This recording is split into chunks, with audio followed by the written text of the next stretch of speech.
Quantas pessoas estão por aqui perto, ao nosso redor? Milhares? Milhões, talvez? Muitos destinos, muitos projetos, muitos caminhos. Aparentemente, nenhum de nós está contra alguém.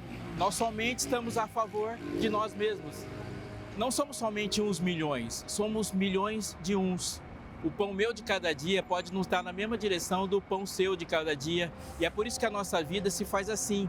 Em vez de se fazer de encontros, fazem intersecções. Nos trombamos em alguma estação da vida e nos esquecemos, assim, nos abandonando depois. Sem Cristo, os caminhos são todos incompletos e acabamos correndo demais para ficar no mesmo lugar. Mas Ele mostrou um caminho diferente, muito superior, e o caminho é Ele. A pergunta é, para onde? Não saia daí. Está começando o Fé para Hoje.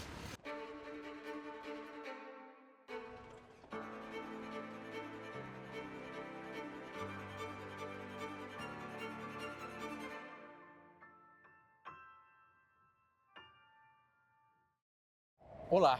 Nessa primeira parte do nosso programa eu tenho uma interrupção, uma pausa para te chamar para algo muito importante para você, sua vida e sua família. A Escola Bíblica da Novo Tempo é a melhor e maior escola bíblica do mundo. Sim, porque ela fala do maior e melhor assunto do mundo também. Você pode fazer parte da Escola Bíblica juntando duas coisas em uma única ação. Você se matricula pedindo material. E uma coisa muito legal, ela é totalmente gratuita. Eu tenho para te oferecer esse material aqui, Marcadas pela Fé. São histórias de jornadas de fé conduzidas por mulheres, onde a gente acompanha e aprende o que elas aprenderam pela maneira como Jesus falou com elas e fala com você também. Você pode fazer isso de uma maneira muito simples. Ligue no horário comercial para 0 operadora 12 21 27 3121. Ou se quiser falar conosco pelo WhatsApp, 12 98244 0077. É muito simples e as mensagens já vão encaminhar para o material chegar na sua casa. Vou repetir, de forma totalmente gratuita. Você pode também digitar no site novotempo.com/escola bíblica ou simplesmente apontar seu celular para o QR Code que está aparecendo aqui. De qualquer forma, esse oferecimento dos Anjos da Esperança chega até você. Faça isso. Um recado, um presente do Fé para Hoje para você.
Quem entre nós não foi ferido? Quem entre nós não tem culpa ou dor? E é rejeitado por ter pecados? A essas vidas sem valor foi dada a graça por amor. Não há estranhos, não há indignos, não há perdidos em Deus. Muitos caíram, mas aleluia, não há órfãos de Deus. Esse trecho de uma música maravilhosa gravada pelo grupo Cânticos Vocal tem o poder de nos dizer o que de verdade está acontecendo conosco, mesmo que não tenhamos a capacidade de perceber. Já muitas pessoas me procuraram, muitas mesmo, aflitas, com muitas lágrimas e em busca de resposta para a sua vida. Mas na minha experiência, raras vezes eu testemunhei pessoas que perderam o sono por causa de alguns versículos bíblicos que elas não entenderam sobre profecia ou sobre a linguagem original do texto em grego ou hebraico. Mas eu já vi muitas lágrimas nos olhos de pessoas que já visitaram milhões de vezes a sua própria memória recitando a oração do Senhor, o Pai Nosso, sem de fato saber o que ela significa. E nem sequer ficar sabendo que essa falta de compreensão está na base do seu sofrimento. Olha o que Jesus disse antes de dizer sobre a oração do Pai Nosso. E orando, não use de vãs repetições como os gentios, porque eles pensam que por muito falar, muitos serão ouvidos. Não sejam, portanto, como eles, porque o Pai de vocês sabe o que vocês precisam antes mesmo de lhe pedirem. Jesus disse isso em Mateus capítulo 6, versos 7 e 8. Qual é o maior prejuízo dessa oração mecânica? É porque ela é um instrumento, uma ferramenta na mão de quem está orando e não faz nenhum efeito lá no coração. Ela é um amuleto. A oração do Pai Nosso é, sem dúvida, uma das partes mais conhecidas da Bíblia. Algumas pessoas até chegam a afirmar que não conhecem nada da Bíblia de memória, mas são surpreendidas ao lembrar que sabem esses versos. A ignorância sobre a introdução de Jesus está causando um enorme prejuízo na vida, no sentido de que a oração nos foi dada exatamente para a gente não fazer de memória o que nós estamos de fato fazendo. Ele fala, não fique repetindo versos, não mecanize, fale com o Pai, abra o coração. Ele, Jesus, vai nos ensinar como mencionar as nossas necessidades materiais, emocionais, o pão nosso de cada dia. Ele vai falar de perdão, de reconciliação. Ele fala sobre vitória, sobre pecado e tentação, mas nada disso fica de fato no lugar certo se não compreendermos a primeira palavra, Pai. Portanto, ele disse, orem assim. John Stott, comentando esse texto, diz que a diferença essencial entre as orações dos fariseus, dos pagãos e dos cristãos jaz na espécie de Deus a quem oramos. Outros deuses podem não gostar de sortilégios mecânicos, mas o nosso Deus, ele é vivo, ele é verdadeiro, ele é revelado em Jesus Cristo. Jesus nos instruiu que o chamássemos literalmente de Pai Nosso que estás nos céus. Observe a sua Bíblia de uma ponta até a outra e preste atenção em como as criaturas de Deus se referem a Ele. Esse texto aqui me vem à mente. Serafins estavam por cima dele, cada um tinha 6 asas, com 2 cobriam o rosto, com 2 cobriam os pés e com 2 voavam. E clamavam uns para os outros dizendo, Santo, Santo, Santo é o Senhor dos Exércitos, toda a terra está cheia da sua glória. Esse é um texto de uma visão de Isaías, está escrito no capítulo 6, o verso 2 e o 3. Lá no livro de Apocalipse há outra cena do trono, e diz assim, os 4 seres viventes, tendo cada um deles respectivamente 6 asas, estavam cheios de olhos ao redor e por dentro. Está imaginando?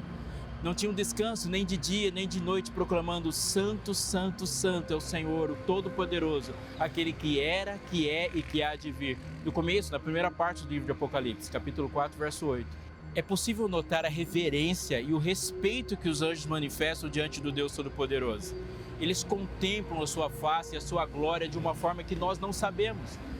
Quando nos transportamos para a cena que esses textos nos trazem à mente, a grandeza de Deus e a distância que existe entre o que nós somos e o que Ele é, ela é ainda mais ressaltada. Deus é tremendo. E diante da sua perfeição, justiça e santidade, essa grandeza, o nosso pecado fica enorme também. Os que estiveram diante da manifestação da grandeza de Deus sempre reagiram a isso reconhecendo a sua fragilidade, a culpa e há um temor nisso.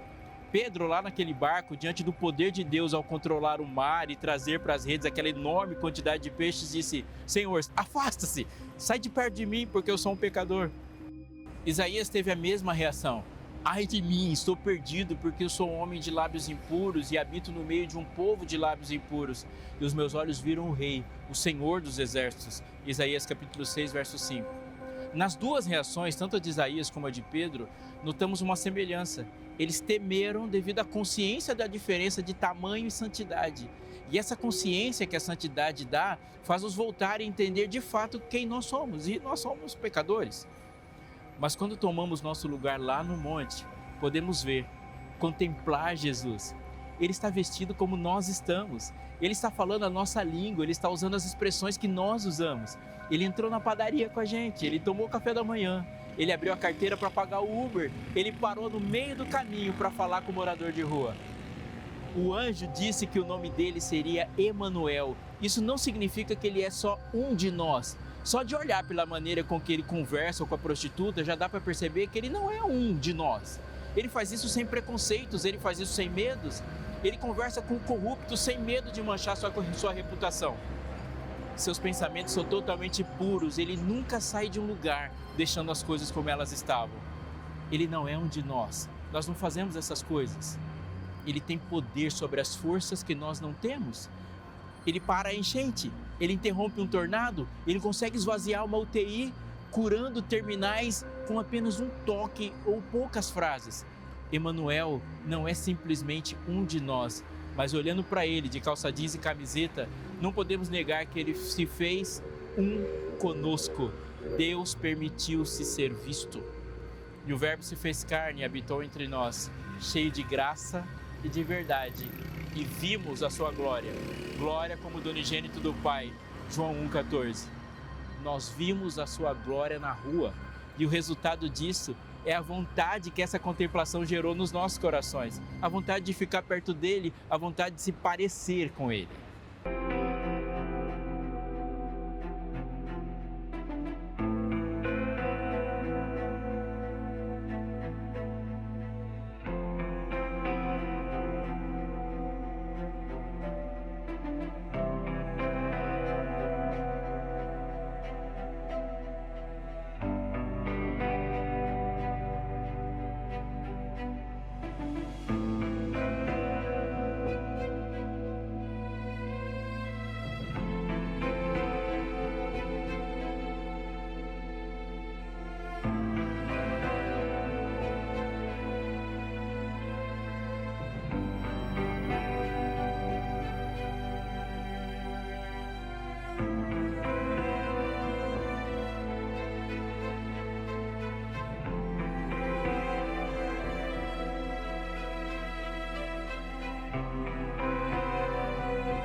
Sentados ao pé de Cristo ali ao monte, podemos perceber o que era exatamente o seu plano.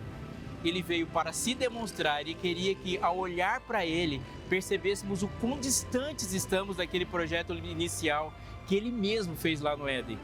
Vendo aquele ser perfeito, o que ele planeja é que se desperte em nós uma vontade absurda de se parecer com ele e sair por aí fazendo o que ele faz.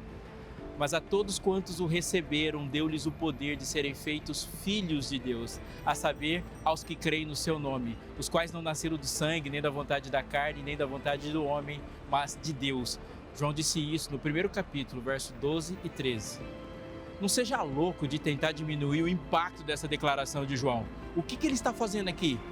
Primeiro, que Deus nos deu a escolha de olhar para Ele e não recebermos Ele. Isso é o máximo do amor.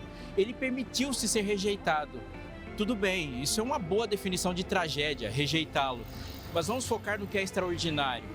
O que Ele diz que está acontecendo ou o que aconteceria com aqueles que o recebessem. O que acontece com você, comigo? Deu-lhes o poder de serem feitos filhos de Deus. Isso quer dizer pelo menos 3 coisas. A primeira coisa é que ser filho é parecer.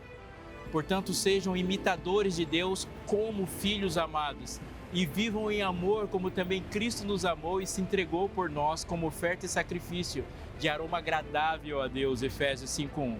Olhando para as coisas que Jesus faz, a nossa incapacidade nos esmaga de vergonha. A gente não chega nem perto.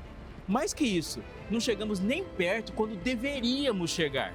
Ele mesmo disse: façamos o homem à nossa imagem, conforme a nossa semelhança. Tenha ele domínio sobre os peixes do mar, sobre as aves do céu, sobre os animais domésticos, sobre toda a terra e sobre todos os animais que rastejam pela terra. Gênesis 1:26. Fomos feitos para parecer com ele. Isso é, fomos feitos à sua imagem. E mais do que isso, fomos feitos para executar as coisas que ele executa. O texto claramente diz sobre domínio. Em vez disso, muitas vezes hoje nós somos dominados.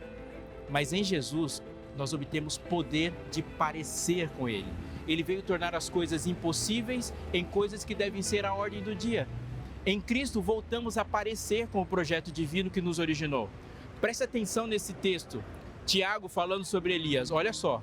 Elias era um homem semelhante a nós, sujeito aos mesmos sentimentos, e orou com fervor para que não chovesse sobre a terra. E por 3 anos e 6 meses não choveu. Depois ele orou de novo e então mandou-se chuva do céu e a terra produziu seus frutos. Tiago terminando o livro, capítulo 5, versos 17 e 18. Interessante isso, não é? Ainda mais que foi Deus quem disse que não iria chover. E depois foi Deus que disse que 3 anos e meio depois iria chover. E tanto para fechar como para abrir o céu, o domínio exercido sobre a natureza foi feito por meio da oração de Elias. Elias se parece com Deus no domínio sobre as forças da natureza. E isso acontece quando ele está orando. Da mesma forma, orando, o domínio foi exercido sobre a morte por meio de Jesus, que antes de tirar Lázaro da sepultura, levanta os olhos ao céu e ora falando: Pai, graças te dou porque me ouvistes. Eu sei que sempre me ouves, mas falei por causa da multidão presente para que creiam que tu me enviaste. João 11, 41 e 42. Elias, Eliseu, Pedro, Paulo, em oração, acessando o poder do Pai, o qual foram feitos filhos, agindo em nome do Pai, exerceram o poder sobre a morte e fizeram a morte recuar. Podemos concluir que essa filiação obtida em Jesus não se restringe apenas à comunicação ou atos de adoração. Ela nos devolve uma identidade funcional. O que nós somos e o que nós fomos feitos para fazer, revelando essa identidade. O domínio que foi perdido antigamente por causa do pecado é restaurado pelo acesso a Deus por meio da oração. Falando Pai, podemos ter a experiência da revelação do seu caráter poderoso, interferindo e dominando no mundo através dos seus intercessores, os seus filhos.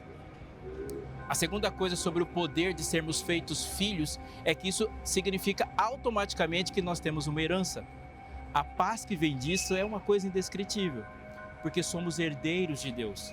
Pois todos os que são guiados pelo Espírito de Deus são filhos de Deus.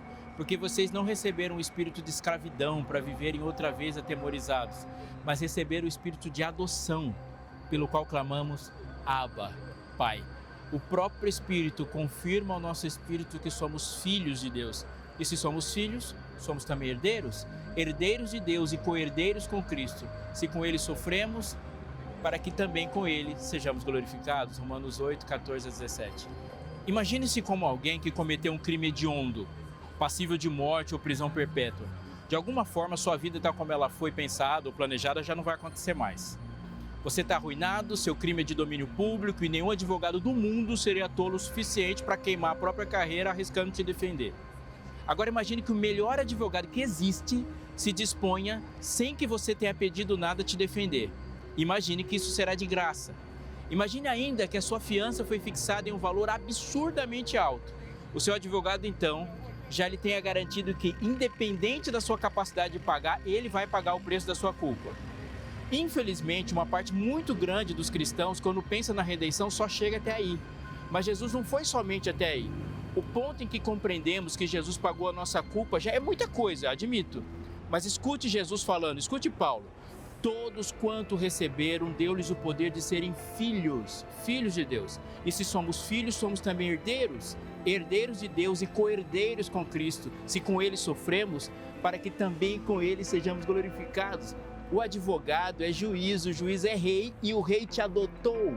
O culpado não sai do tribunal e volta para sua casa. O culpado sai do tribunal, sai livre da sua culpa, mas não é só isso. Aquele que era culpado agora vai para a casa daquele que o libertou da culpa. Passa a ter um sobrenome muito importante e vai desfrutar da herança de quem o libertou.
Por fim, a terceira coisa é que filhos têm proximidade. Filhos não seguem protocolos, eles não têm um relacionamento formal. Filhos têm intimidade com o pai.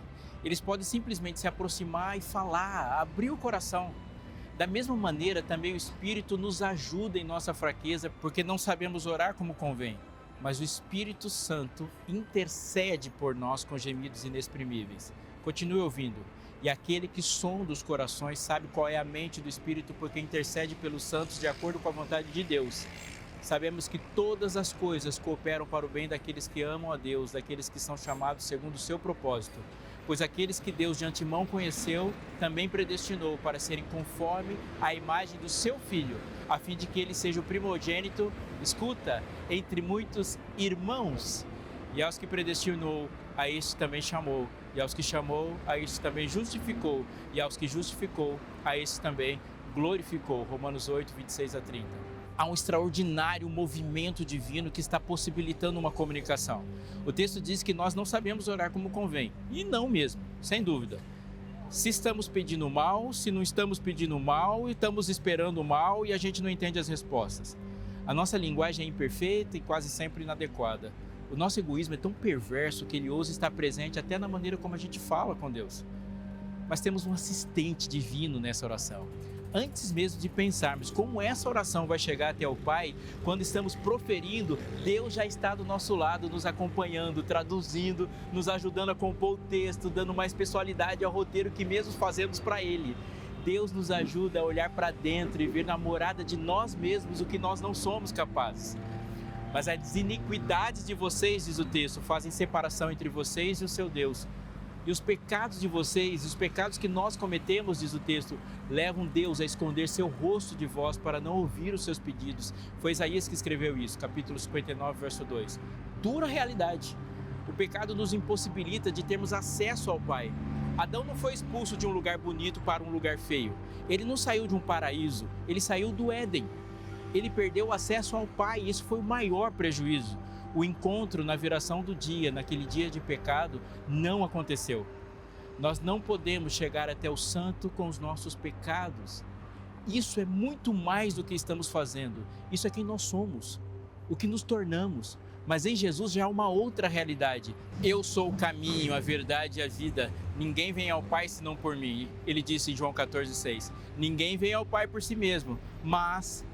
Tendo, pois, Jesus, o Filho de Deus, como grande sumo sacerdote que adentrou os céus, conservemos firme a nossa confissão, porque não temos sumo sacerdote que não possa se compadecer das nossas fraquezas. Pelo contrário, ele foi tentado em todas as coisas, a nossa semelhança, mas sem pecado. Portanto, aproximemo-nos do trono da graça com confiança, a fim de recebermos misericórdia e encontrarmos graça e ajuda em momento oportuno. Hebreus 4, 14 a 16. Ele, Jesus, nos deu o poder de sermos feitos filhos de Deus. Isso significa que temos uma herança, temos um nome, voltamos a aparecer e a agir como a nossa família e voltamos a nos relacionar. Estamos próximos, Ele nos devolveu o acesso. Deus nos deu em Jesus mais do que o direito de ir. Deus nos deu graça de voltar, se arrepender e voltar, vir e voltar para casa.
A nossa vida é uma correria.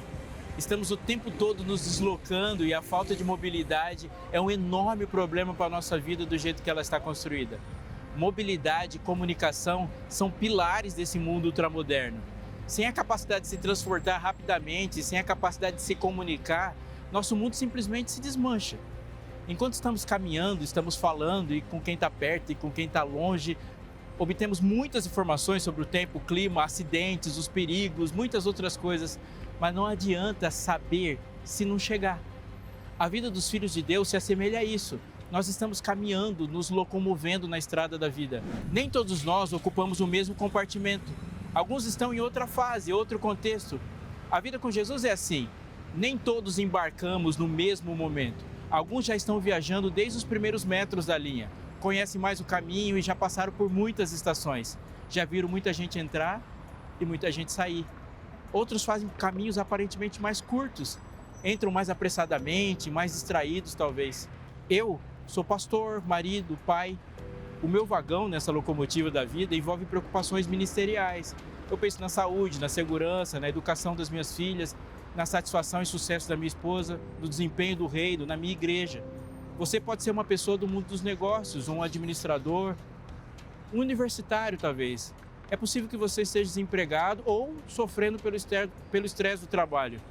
Pode ser solteiro, viúvo, divorciado, pode não pertencer a uma comunidade religiosa ou ser um estrangeiro com saudade do seu país de origem. Somos pessoas diferentes e vivendo momentos diferentes da vida, mas nos encontramos nos trilhos da vida e precisamos nos locomover e precisamos nos comunicar. Muito mais do que informações na vida, precisamos saber o que vamos encontrar na última estação. E independente de qual vagão você e eu estejamos, na última estação da vida, e independentemente da bagagem ou em que momento nós embarcamos, todos nós vamos descer. Volte a pensar nos trechos bíblicos que mostram visões do céu. Lá, os anjos estão louvando a Deus. Eles estão aparentemente muito mais próximos que nós. Eles são perfeitos e com capacidade de perceber a perfeição. Mas nenhum deles está se referindo àquele que está sentado no trono, chamando ele de Pai.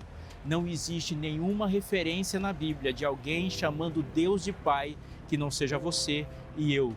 Só você e eu fazemos isso. Fazemos isso pelo caminho, assentados, comendo, trabalhando, estudando. Nossas diferenças são muitas, mas a nossa semelhança é absurdamente maravilhosa. Temos o mesmo Pai que é um em Jesus, correndo de um lugar para outro, indo e vindo atrás do pão nosso de cada dia. Mesmo que a nossa vida seja repetitiva e frenética como uma estação de trem, podemos não ser essa sociedade composta de 1 milhão de uns. Podemos ser um em Cristo.